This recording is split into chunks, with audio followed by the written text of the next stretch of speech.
루이비통 코리아 2022년도 실적을 스루풋 회계로 분석하고 2023년도 매출액을 예측해보는 시간을 갖도록 하겠습니다. 매출은 2021년에 비해서 15.3% 증가했고요. 영업이익은 38.4%가 증가했습니다. 그리고 상품 회전율은 7.6회전으로 산출이 됩니다. 2021년 실적보다 떨어졌습니다.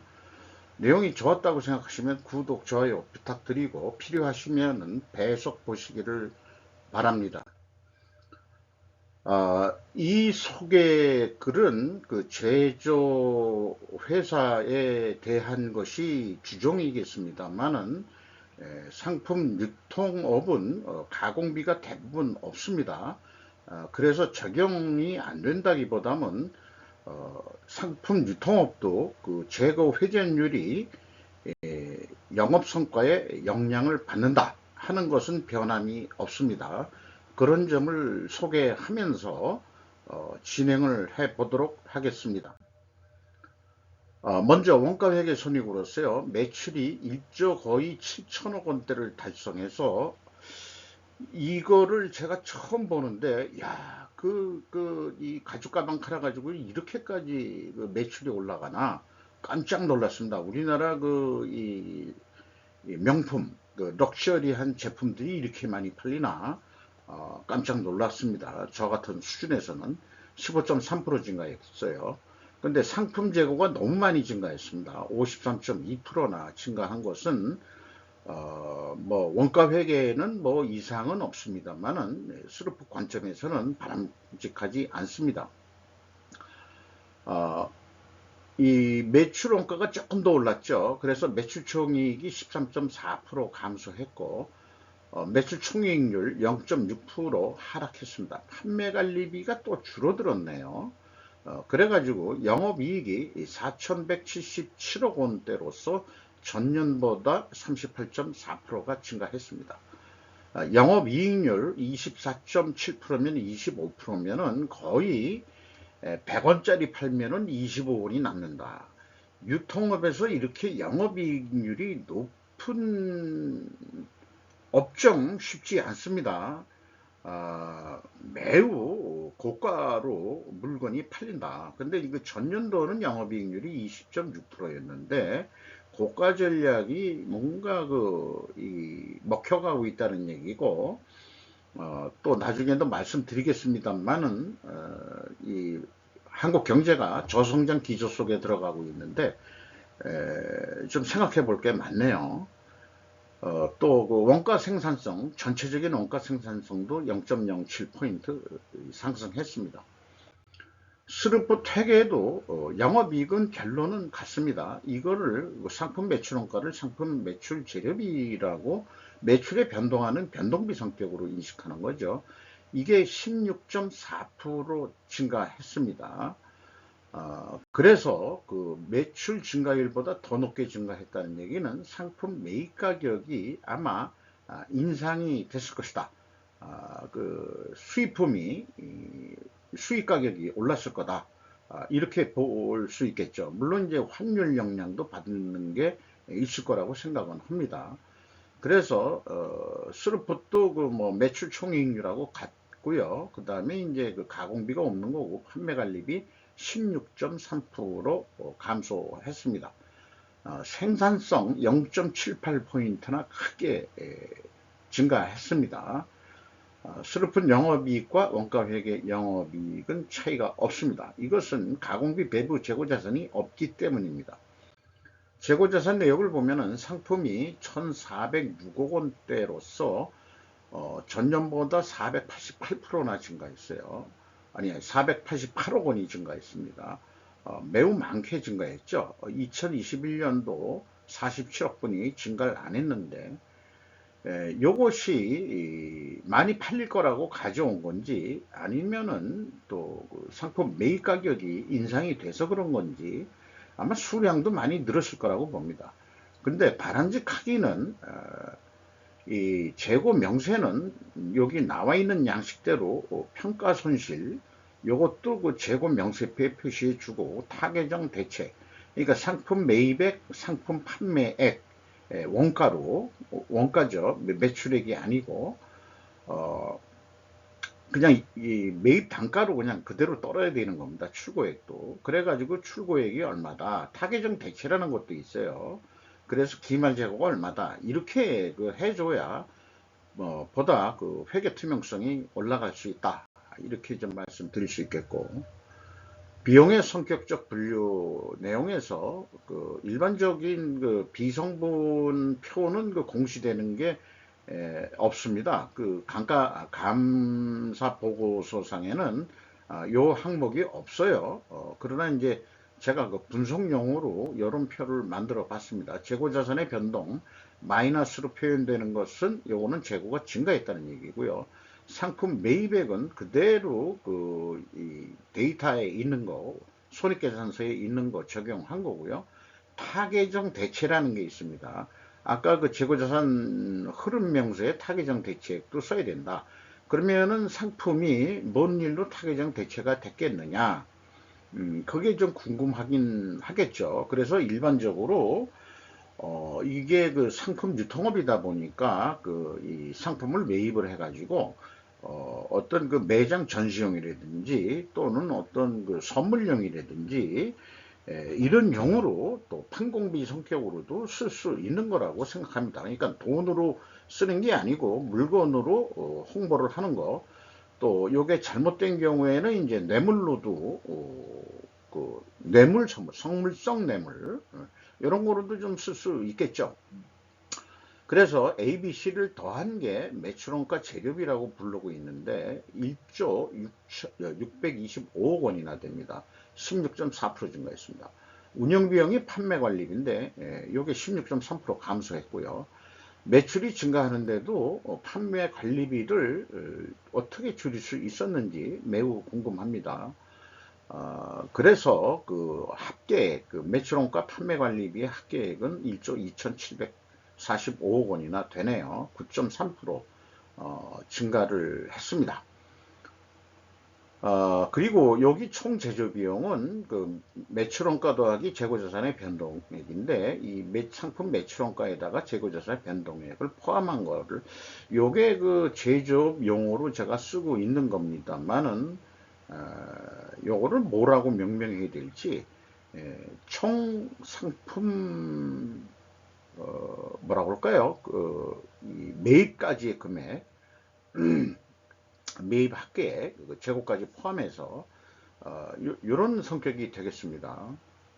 여기에서 이제 기말재고, 요건 재고자산의 변동에는 기초하고 기말까지 뺀 거니까.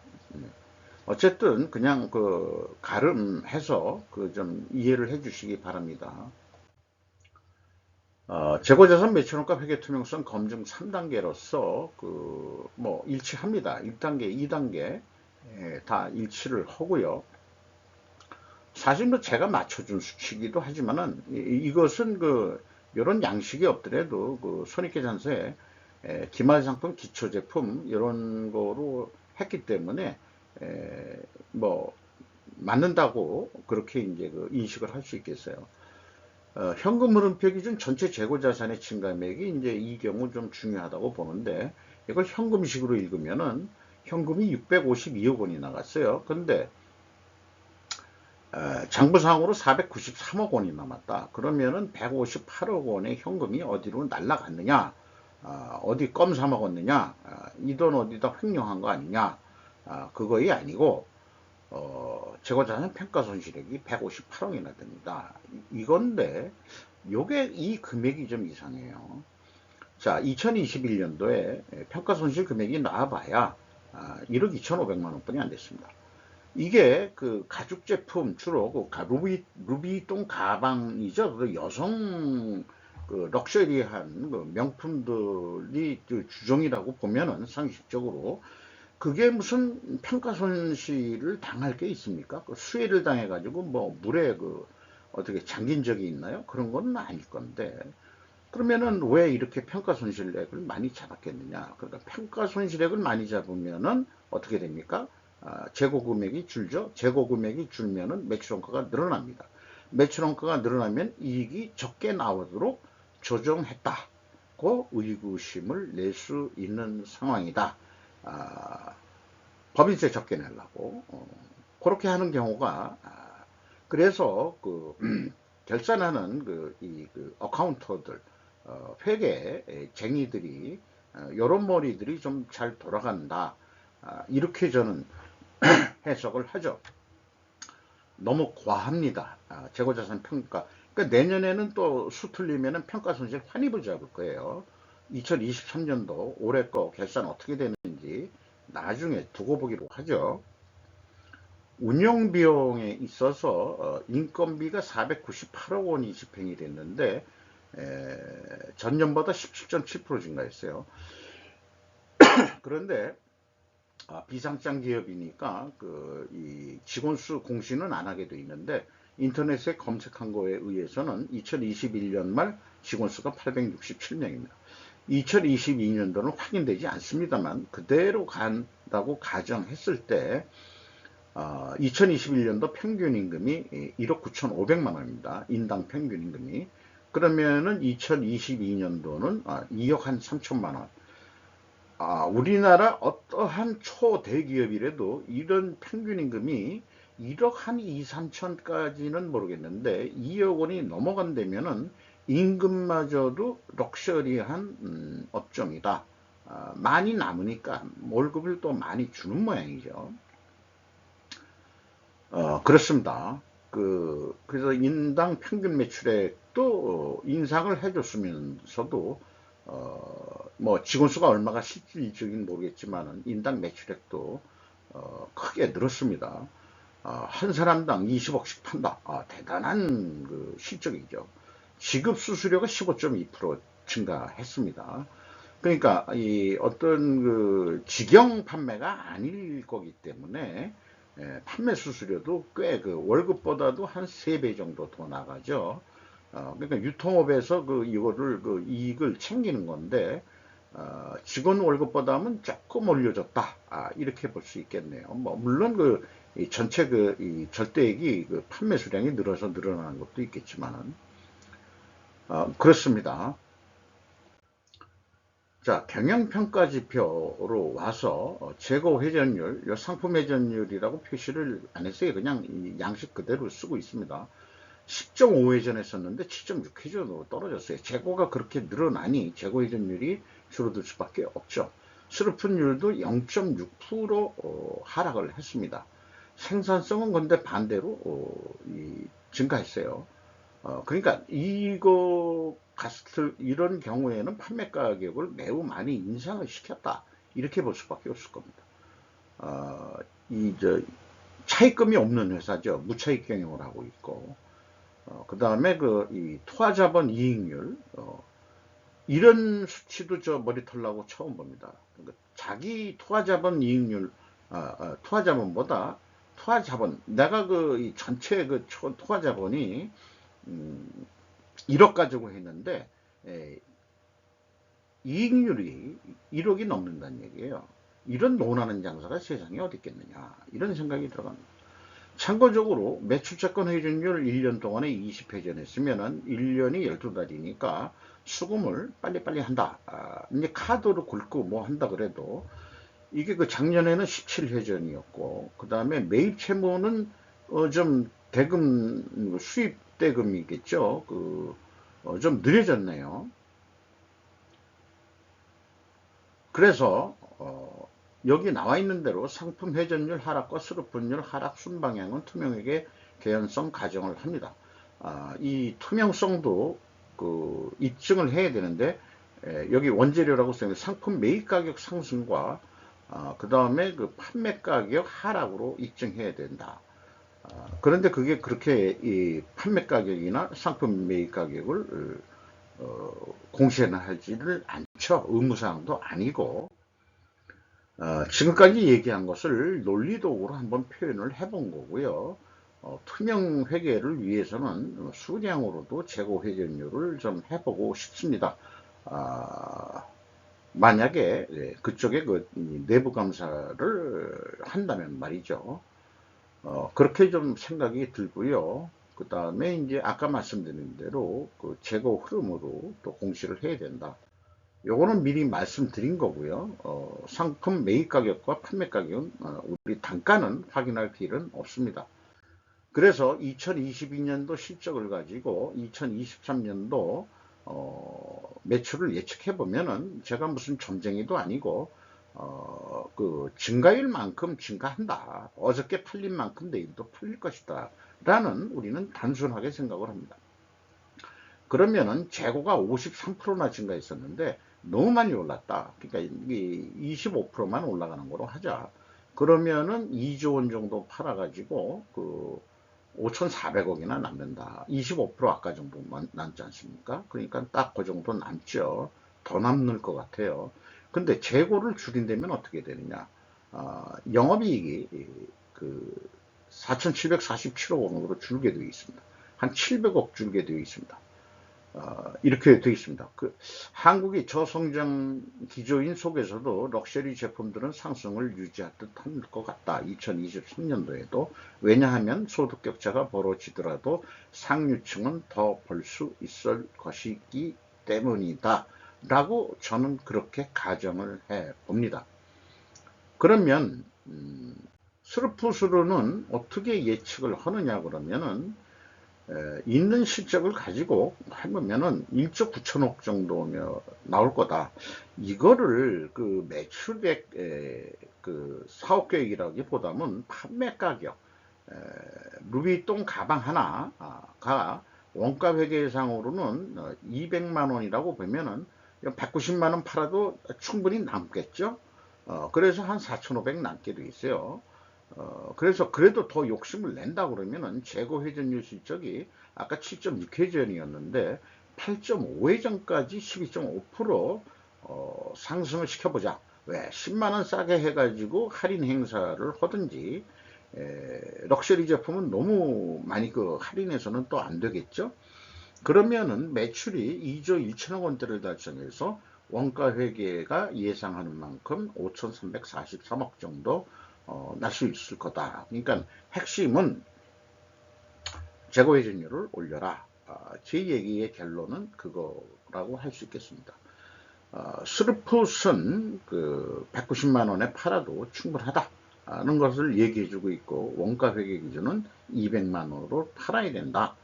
이렇게 돼 있는데 그 얘기를 제가 이렇게 그 4분면으로 원가 회계와 스루풋 회계하고 이렇게 비교를 해보면은 이 경우는 재고가 증가했기 때문에 매출원가는 아까 매출원가를 감소시켜서 영업이익이 증가하는 것으로 결산이 된 거고요. 또 판매예가를 높게 나오게 만듭니다.